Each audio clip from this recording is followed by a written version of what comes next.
Everywhere you go, tragically, everyone is stressed. Everyone is worried. So many people come and they say, I'm afraid to embark on this new venture. What if it fails? I'm worried about this. I'm stressed about that.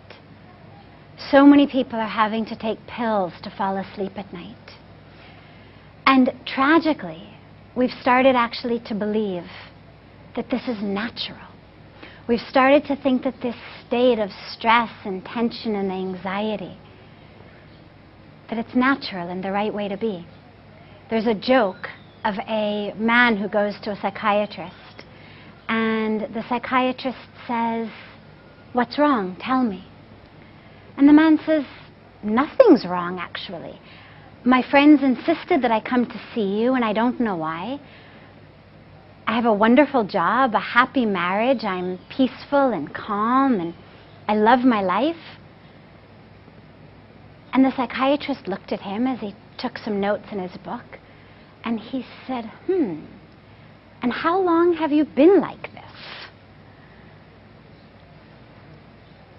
To be peaceful and happy is now considered an aberration. We forget that this is actually how we're supposed to be. In the Bhagavad Gita, Lord Krishna gave one of the most beautiful and one of the most important messages to Arjuna. The message was the message of Abhayam, fearlessness. Bhagwan Krishna told Arjuna, stand up, be fearless. I'm always with you. There's nothing to worry about. Now, of course, Arjuna's fear was very different than ours. Arjuna was worried about facing an imminent war with his family members, his gurus on the other side. And our stress, we're stressed about everything. We have more than our parents or grandparents. Our children will have more than we do. And yet, almost every day, everything has become a cause, an excuse, a reason for us to be worried. And the tragic aspect of it is that this stress, this tension, this worry paralyzes us. It holds us in its grip, and it absolutely prevents us from being able to move forward on our spiritual path. I remember when I first came to India, and I had been here for the first 3 or 4 months, and when I went back to USA, I went to visit my grandmother. And she and I spent a good hour or 2 hours together, and when I left, I spoke to my uncle on the telephone, and he said, "Are you okay?" And I said, "Of course, why?" And he had just gotten off the phone with his mother, my grandmother, and he had asked her, "How is she?" Because of course everyone was very curious and concerned about me having been in India for so long and now wanting to move back there. And my uncle had asked my grandmother, "How is she? Is she okay?" And my grandmother said, "Well, she looks okay." And my uncle said, "What do you mean she looks okay?" To him it meant something must seriously be wrong. And my grandmother said, "Well, she looked all right." And my uncle said, "But what do you mean? What was wrong?" And my grandmother was quiet, and she said, "Well, she just was happy all the time." If I had spent the 2 hours looking at my watch every 2 minutes, if I had been full of worry and concern and fear about my life, my grandmother would have thought that was natural and normal. But being fearless, being worryless, to her was a cause of concern. And that's what's happening in our daily life. We now talk about stress management, about managing our stress. We manage things that we care about. Our finances, our properties, our accounts.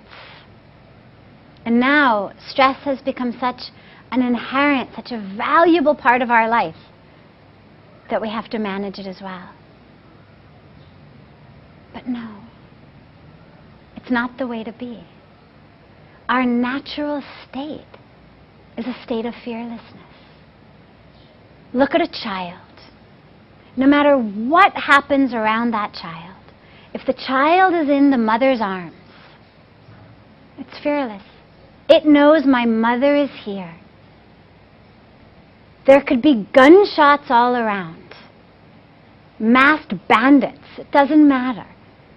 If the child is in the mother's arms, he's peaceful. There's a wonderful story of a young boy on a boat, and the boat is about to capsize, and everybody's on the deck screaming and crying and putting on life preservers.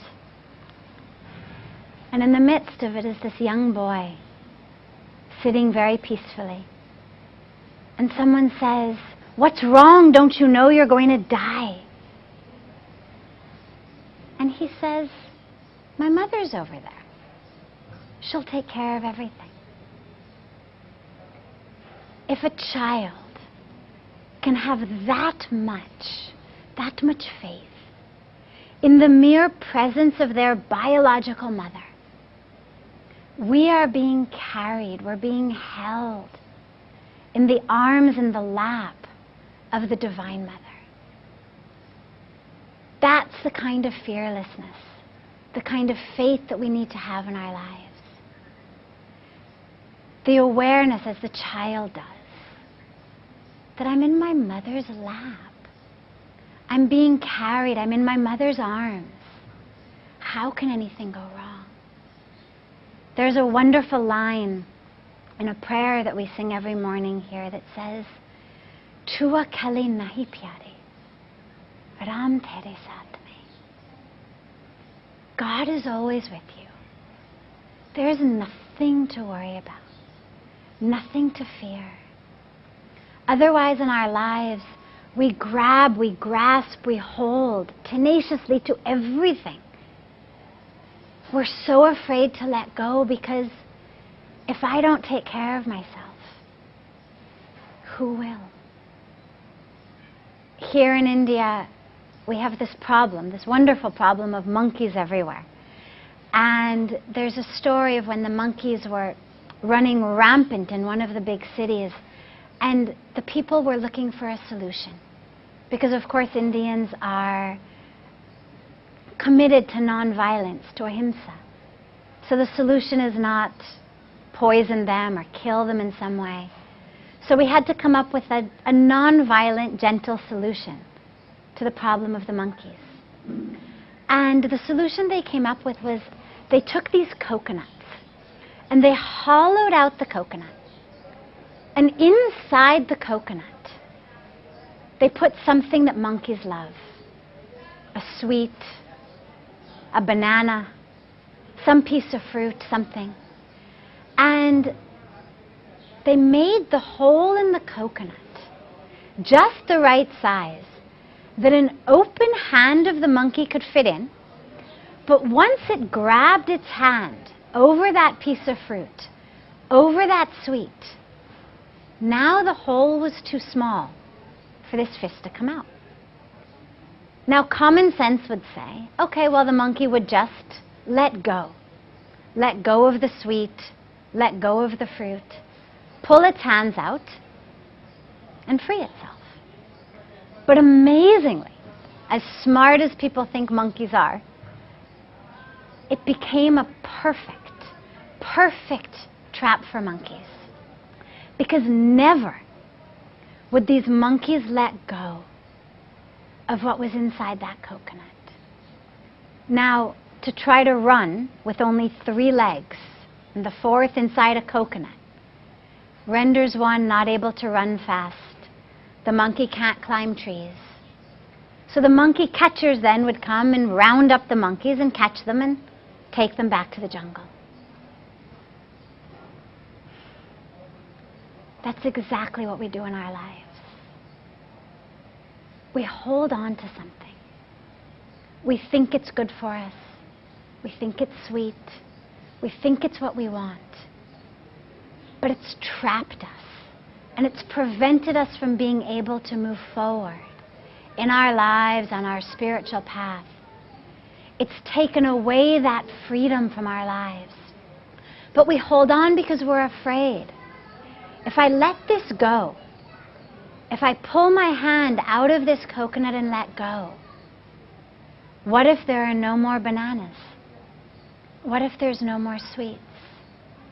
What if this is all there is? I have to hold on. And so we become trapped. And that is where the faith in God comes in. When we know we're being taken care of.